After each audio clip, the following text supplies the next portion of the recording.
नमस्कार साथियों, स्वागत है आप सभी का अंकित इंस्पायर्स इंडिया पर। दुनिया में एक और युद्ध का आगाज हो चुका है और इस बार युद्ध थाईलैंड और कंबोडिया के बीच में है। थाईलैंड नाम सुनने के बाद आपके मन में युद्ध वाली फीलिंग नहीं आती। लगता है कि लोग यहां तो व्यापार टूरिज्म के लिए जाया करते हैं भाई, और ऐसे में ये लोग झगड़ किस बात पर रहे हैं। ऐसा क्या है, आज के सेशन में हम यही बताने का प्रयास कर रहे हैं। और विशेष रूप से यह चर्चा इसलिए खास है क्योंकि जहां युद्ध हो रहा है वहां के नजारे बड़े विचित्र आ रहे हैं। विचित्र कुछ इस तरह के हैं कि मिसाइलें सड़क पर रख करके चला दी जा रही हैं और तस्वीरें इस तरह से निकल कर आ रही हैं जैसे कि कोई दिवाली के समय तमंचा चलाकर चला गया हो। इस तरह की तस्वीरें हैं कि सैनिक जा जा करके शरण ले रहे हैं, लोग आसपास के क्षेत्रों में छुप करके शरण ले रहे हैं। दोनों तरफ से गोलीबारी चल रही है। शरण लेते हुए लोग और भागती हुई लोक जनता सड़कों पर दिखाई दे रही हैं। आसपास के गांवों में हुई टूट फूट, शरण लेते हुए लोग दोनों ही देशों में देखे गए हैं। और ऐसे में हेडलाइंस बनती है कि थाईलैंड और कंबोडिया के बीच में बॉर्डर क्लैशेस हो चुके हैं। थाईलैंड ने F-16 तैनात कर दिए हैं, लगभग 10 लोगों के मारे जाने की खबर आ रही है। इसी बीच में कंबोडिया ने यूनाइटेड नेशन सिक्योरिटी काउंसिल से कहा है कि अर्जेंट मीटिंग बुलवाइए, थाईलैंड ने हम पर हमला कर दिया है। चलिए साहब, लोग मरे हैं थाईलैंड के, कंबोडिया पहुंचा है जाकर के यूएनएससी के साथ जल्दी से मीटिंग बुलाइए, हम पर हमला हो गया है। इन सबके बीच में जो सबसे इंटरेस्टिंग बात वो ये कि ये झगड़ा हो रहा है एक टेंपल के लिए, और वो टेंपल एक शिव मंदिर है। सावन का महीना और शिव मंदिर के लिए होता ये संघर्ष। आज के सेशन में बड़ा ही अद्भुत संयोग होगा, ये चर्चा भी।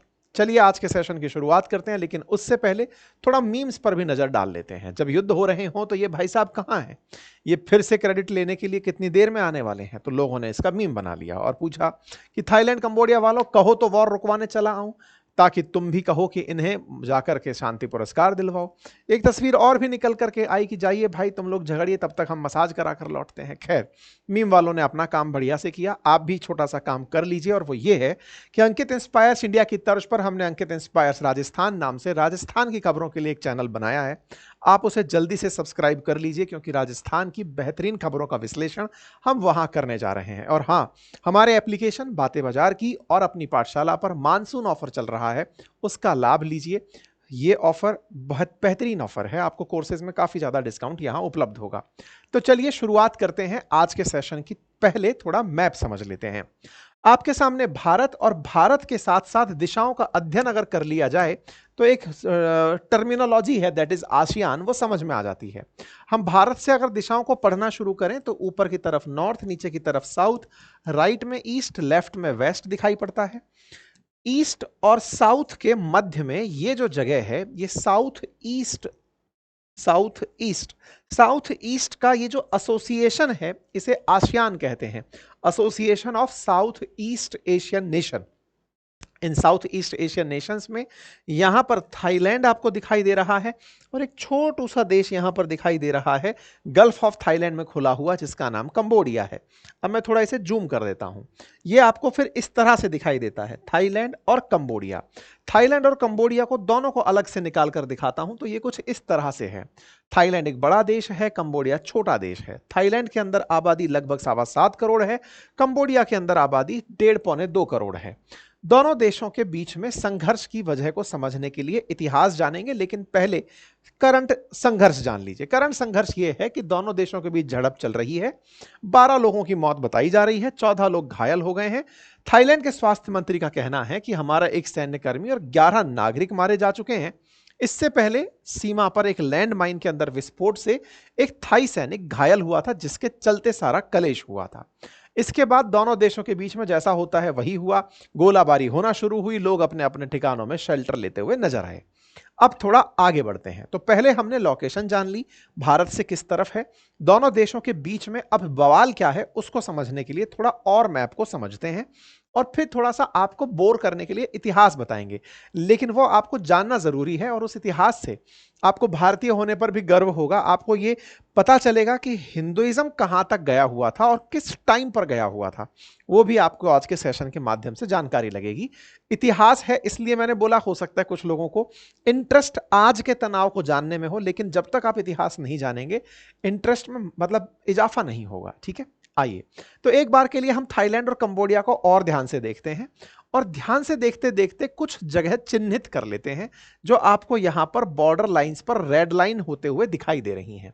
मैं एक और चीज आप लोगों को यहां पर दिखाना चाहूंगा क्योंकि आगे जाके इसका जिक्र होगा, और वो ये है, थाईलैंड और कंबोडिया के साथ एक और देश है जो बॉर्डर साझा करता है, दैट इज लाओस। और थाईलैंड, लाओस और कंबोडिया ये तीनों मिलकर के एक ट्रायंगल बनाते हैं। ये ट्रायंगल आगे ध्यान रखिएगा, जिक्र में आएगा, ठीक है। चलिए और थोड़ा आगे बढ़ते हैं तो आपको एक टेंपल के दर्शन कराते हैं। ये वो टेंपल है जिसको लेकर बवाल मचा हुआ है। अब ये जो टेंपल है, ये टेंपल एक शिव टेंपल है और यूनेस्को वर्ल्ड हेरिटेज साइट में आता है। शिव मंदिर जो आपको यहां पर दिखाई दे रहा है, इसका एक इतिहास है, और इतिहास इसका एंशियंट और मिडाइवल काल से निकलकर आता है। क्या इतिहास है? इतिहास ये है कि जिसे मैप पर अभी आप थाईलैंड और कंबोडिया देख रहे थे, पहले कभी थाईलैंड और कंबोडिया एक साथ खमेर एम्पायर के नाम से हुआ करते थे। मतलब कि ये दोनों देश, जैसे थाईलैंड और यहां पर जो कंबोडिया जो आज का है, ये पूरा की पूरा एक ही साम्राज्य हुआ करता था। एक ही साम्राज्य हुआ करता था 13th सेंचुरी तक। ऐसे में 13th सेंचुरी के बाद में यहां पर डिक्लाइन होना शुरू हुआ। तो 12th से लेके 13th सेंचुरी, मतलब लगभग 1100 से लेकर के 1299 तक ये पूरा पूरा एक ही क्षेत्र हुआ करता था। धीरे धीरे यहां पर कुछ परिवर्तन होने शुरू हुए, और उन परिवर्तनों में यहां पर एक डिवीजन साफ साफ दिखाई पड़ने लगा। क्या डिवीजन दिखाई देने पड़ा?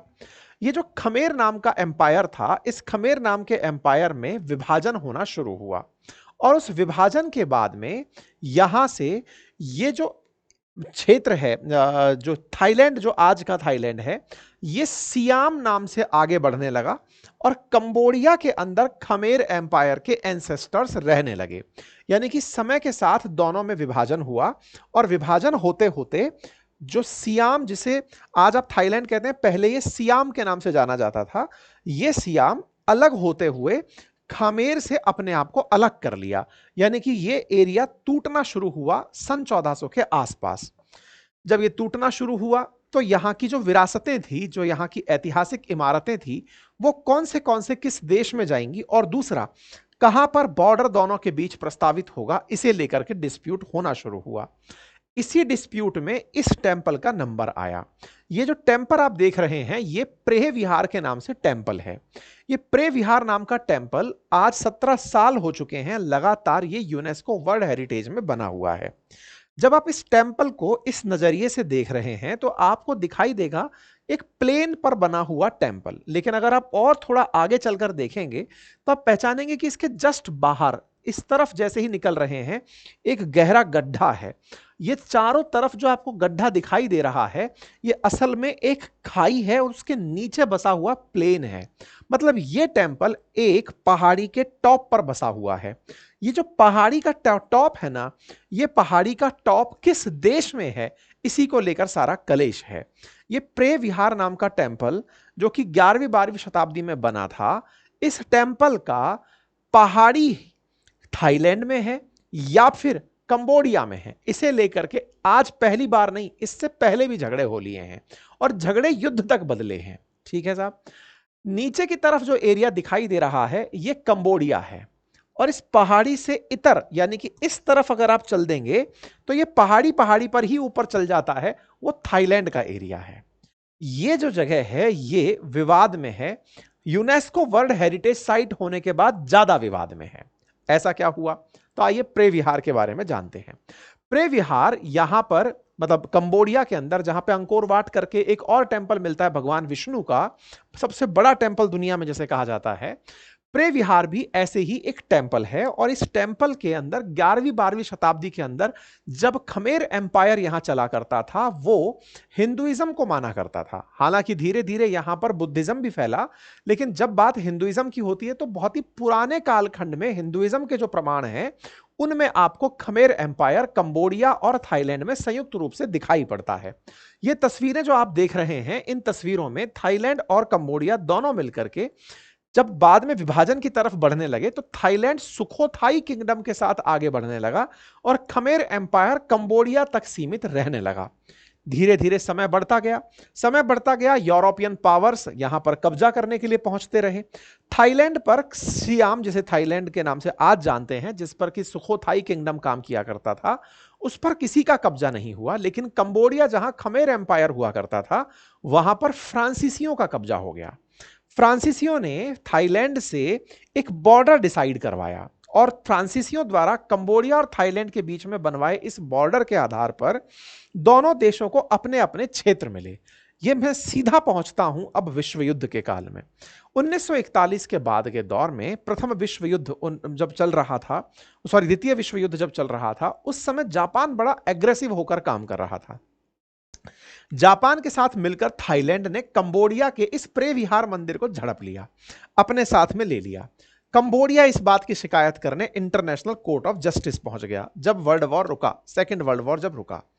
जब कंबोडिया पहुंचा तो इंटरनेशनल कोर्ट ऑफ जस्टिस, जो कि ऑलरेडी जापान को दोषी मानती थी, उस जापान के खिलाफ थाईलैंड को भी सजा सुनाई गई और कहा गया कि ये जो प्रे विहार टेम्पल है ये आपका नहीं है, ये थाईलैंड से निकल करके कंबोडिया को दिया जाना चाहिए। तो ये जो बॉर्डर आप देख रहे हैं, इस बॉर्डर पर ही ये प्रे विहार नाम का टेम्पल आपको दिखाई पड़ता है। बिल्कुल बॉर्डर पर बना हुआ टेम्पल है ये।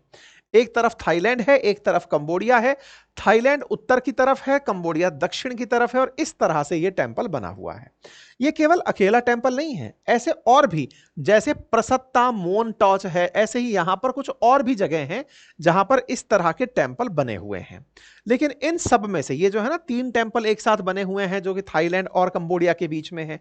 ऐसे ही यहां पर भी थाईलैंड बने हुए हैं। प्रसतपाहा विहार जो है, इसे आईसीजे ने अपनी तरफ से, इंटरनेशनल कोर्ट ऑफ जस्टिस ने अपनी तरफ से फैसला सुनाते हुए 9-3 के बहुमत से, यानी कि 9 समर्थन में थे कंबोडिया के और 3 थे थाईलैंड के, यह मंदिर प्रे विहार कंबोडिया को दे दिया। इसके पीछे का मेजर कारण बस यही था क्योंकि थाईलैंड ने जापान की मदद ली थी और जापान सेकेंड वर्ल्ड वॉर के बाद में तो विलन था, क्योंकि उसके चलते ही तो उसके ऊपर बम गोले गिराए गए थे। मतलब हिरोशिमा नागासाकी जो घटनाएं हुई थी वो जापान को पनिशमेंट देने के लिए ही थी। तो जापान ने जहां जहां भी कब्जे किए थे, चाहे कोरियन पेनिनसुला पर किए थे, चाहे चाइना पर किए थे, सबको छुड़वाया गया था।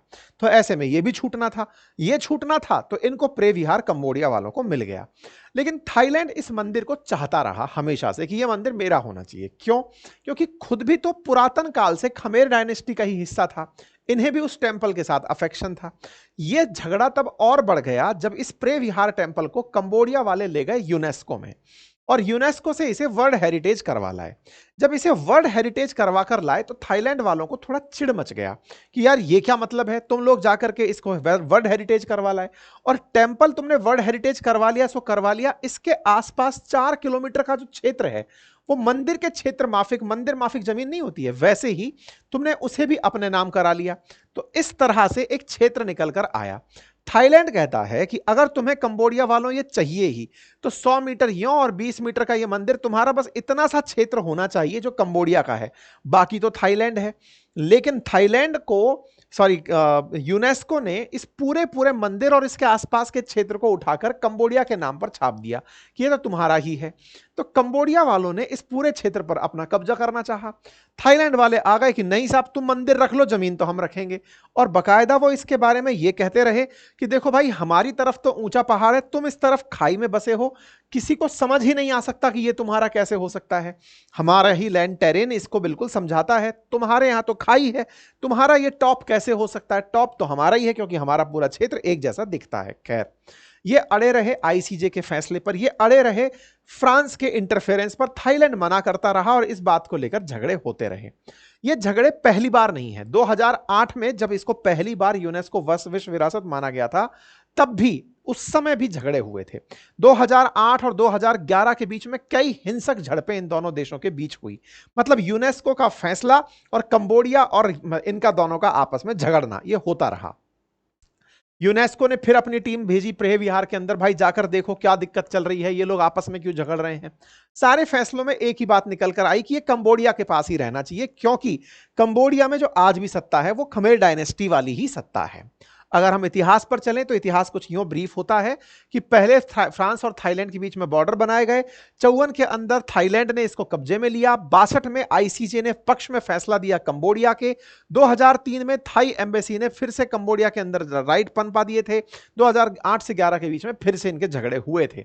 2013 के अंदर फिर से इस मंदिर के आसपास के क्षेत्रों को लेकर के बवाल हुआ, लेकिन थाईलैंड से लेकर उन्हें कंबोडिया को दे दिया गया। तो प्रे विहार वर्तमान स्थिति में कंबोडिया के पास है। अब दिक्कत क्या है? तो भाई एग्जैक्टली कंबोडिया जब इस क्षेत्र को अपने पास रखता है तो दिक्कत कहां से आती है? दिक्कत आती है एमराल्ड ट्रायंगल से। अब ये एमराल्ड ट्रायंगल क्या है, मैंने आपको थोड़ी देर पहले भी बताया था। मैं आपका ये मैप लाया हूं मैं, एक बार आप देखिए। थाईलैंड, लाओस और कंबोडिया, ये तीनों देश यहां पर एक साथ मिलते हैं, तो ये एमराल्ड ट्रायंगल के नाम से जाना जाता है। ये जो एमराल्ड ट्रायंगल नाम की जगह है ना, इस पर क्या हुआ, 28 मई के दिन कोई लैंड माइन फट गई और उसमें थाई सैनिक जो है ना वो घायल हो गया। थाई सैनिक घायल हुआ और उस घायल सैनिक के चलते यहां के प्रधानमंत्री को इस्तीफा देना पड़ गया, थाईलैंड के प्रधानमंत्री को। यह भी बड़ा रोचक किस्सा है साहब। एक सैनिक घायल होता है और प्रधानमंत्री को इस्तीफा देना पड़ता है। इसके पीछे की कहानी क्या है? अच्छा, इन पीएम को हो सकता है आपने प्रधानमंत्री अभी भारत के जब आसियान समिट में गए थे तब आपने इनको देखा होगा, ठीक है, अगर तस्वीरें अगर आपको याद आ रही हो तो। इनको इस्तीफा देना क्यों पड़ गया? सस्पेंड कर दिया गया, इस्तीफा तो मतलब हो ही जाएगा। हुआ ये था कि ये जैसे ही हमला मतलब लैंडमाइन फटी तो थाईलैंड में एक माहौल बन गया कि ये कंबोडिया का किया धरा है। कंबोडिया ने लैंडमाइन बिछा दी उस एमराल्ड ट्रायंगल के अंदर। वहां का एक और टेंपल है, उसे भी ये लोग लेना चाहते हैं प्रे विहार की तरह से। जब ये बात निकल कर आई तो इस बात को लेकर के थाईलैंड के लोग गुस्सा हो गए कि इन्होंने जमीन के अंदर बारूद बिछा रखी है, पैर पड़ा और वो ब्लास्ट हो गया। इस वजह से बोले हमारा आदमी मरा मरा बचा निठे ही। बोले चलो साहब अब क्या करें? तो अब इनके प्रधानमंत्री से कहा गया कि आप कंबोडिया वालों को डांट लगाओ। अब यहां के प्रधानमंत्री ने, यानी कि कंबोडिया के थाईलैंड के पीएम ने कंबोडिया के जो राष्ट्राध्यक्ष हैं उनको कॉल किया। उनको कॉल करने की जगह उनके पिताजी को कॉल कर दिया। क्यों कर दिया? क्योंकि इनके जो पिताजी थे ये भी प्रधानमंत्री रहे हुए थे। इनके पिताजी का और कंबोडिया के जो राष्ट्राध्यक्ष हैं उनके पिताजी का, दोनों की मित्रता रही है। एक बार का ऐतिहासिक जानकारी है कि थाईलैंड में एक बार तख्ता पलट का प्रयास हुआ था तो इनके पिताजी ने भागकर कंबोडिया में ही शरण ली थी। तो इन्होंने उन्हें फोन किया और कहा पिताजी के दोस्त होने के नाते कि अंकल, कंबोडिया के पीएम को समझाइए कि वो थाईलैंड के साथ झगड़ा ना करें। इन्होंने बात को बहुत अच्छे से रखा, लेकिन अंकल कह करके ये बिल्कुल ऐसे ही हुआ जैसे कि आप बॉर्डर पर झगड़ा कर लिए और देश घर के जो मुखिया हैं वो आपस में बातचीत कर ले रहे हैं कि अरे अंकल जी देख लो ना, ये बच्चे झगड़ लिए यार, इस तरह से बात हो गई। ये बात को थाईलैंड वाले लोग बुरा मान गए। बुरा कैसे माने, ये बात पता कैसे चली? असल में ये बात लीक हो गई, फोन की बात लीक हो गई। लीक हुई कि यहां के प्रधानमंत्री ने कंबोडिया के राष्ट्राध्यक्ष के पिता को अंकल कहकर पुकारा कि अंकल देख लीजिए मैटर सुलझ जाए तो। और कहते कहते इन्होंने अपने सैन्य अध्यक्ष के बारे में यह कहा कि हाँ वो थोड़े से रूड रहते हैं, उनको मैं समझाऊंगी, वो पता नहीं ऐसे ही झगड़ लिए होंगे। अपने आदमी को इन्होंने थोड़ा कमतर बता दिया। इससे थाईलैंड की जनता उबल गई, कहा कि हम पॉपुलेशन में 7 गुना बड़े देश हैं, कैसे आदमी हो यार, अपने सेना अध्यक्ष को कमजोर बता रहे हो। आपने उनके सामने दहाड़ कर क्यों नहीं बोला? भाई इस बात पर इनकी पार्टी के 36 सांसद नाराज हो गए, इनके खिलाफ इस्तीफे की मांग लिख दिए। तो भाई साहब इनको अपने पद से सस्पेंड किया गया कि साहब उतरो। अब डिप्टी प्राइम मिनिस्टर थाईलैंड की सरकार चला रहा है। सोचकर देखिए कि झगड़े कहां तक पहुंचे, मतलब कि इनके किस्से इस तरह से आगे बढ़े। चलिए साहब, तो ऐसे में दोनों ये अंकल के चक्कर में दोनों बर्बाद हुए। वो तो खैर चलो हमने इतिहास बता ही दिया। अब क्या होता है कि ये कहानी 25 मई के आसपास की थी। वो मामला प्रधानमंत्री के इस्तीफे तक चलता रहा।